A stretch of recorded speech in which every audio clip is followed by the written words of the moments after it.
Okay, because what do we want to achieve? You want, for a young kid, you want to throw that javelin as far as possible. Isn't that so? Okay. And you want to do that without getting injured. So I always say, please take care of your body. Always warm up properly. If you finish the training session, try and do a little bit of stretching just to cool down. Okay. And then do some strengthening work, especially the girls. Remember, after puberty, and girls enter puberty a year or 2 years earlier than the boys do. When you enter puberty, after puberty, what happens with hormones? You produce the female hormones, although what is the male hormone? Testosterone. Okay, girls also produce some testosterone, but only very small amounts. You've got the estrogen and the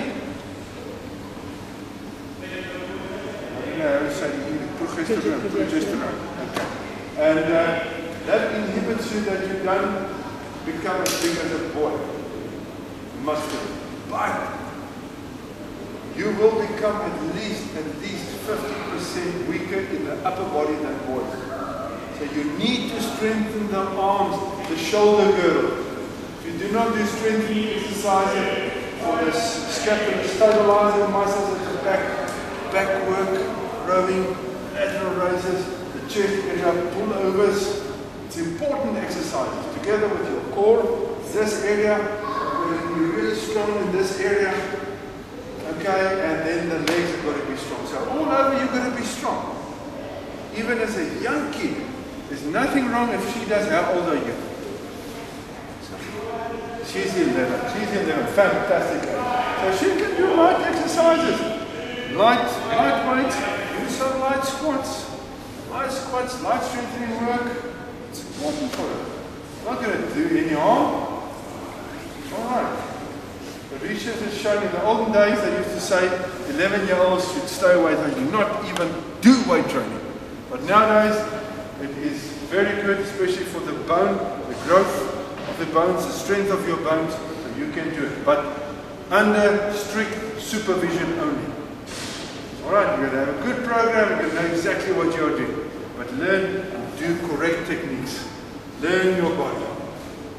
Okay. And then throw correctly. Alright, let's look at the throw itself. From the power position. Why is it called the power position? Why do you think? Not a trick question, you can. Why is it called the power position? Coaches? More stable to generate power from the game. Exactly. It's the most stable or the most favorable position from where I'm able to apply power to the implement.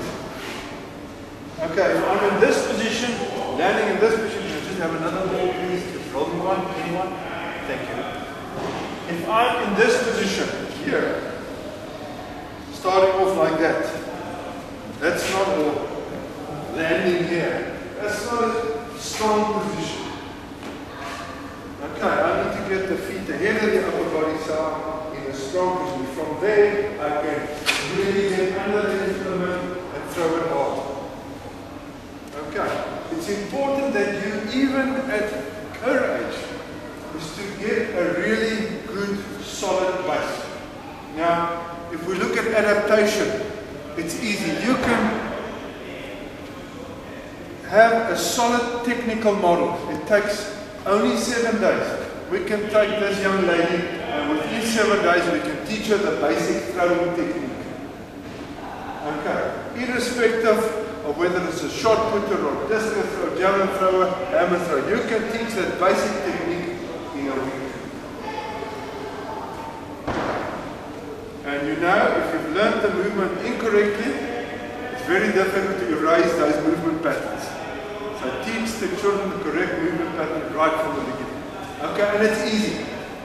What you're going to remember is you have big muscles, you have small muscles. The thighs, the chest, that's big muscles, the back muscle. But the arms, is that a small muscle? Yeah, it's a small muscle. But remember, The bigger muscles cannot move as fast as the smaller muscles. So in general, you've got to remember, I've got to use them in a specific throwing order. First, we use the slower, bigger muscles, and then we use the faster, quicker muscles. So, if you look, if I say the hand is very quick, we're going to use that last. But a lot of throwers at school level, they tend to do this. When they're throwing, it's always, first movement is arm, and then it's not a strong position. Just a ball, please. Thank you. So if I first use these muscles, the leg, then the hip, then the chest, then the shoulder, then the elbow, then the hand. That's the correct sequence of throwing. So if I do that, that's the correct sequence of throwing. Then I can generate power. Okay. So what we're going to do is I'm going to show you with the elastic band. Can I ask one of you ladies, please, any one of you? Just want to show you quickly.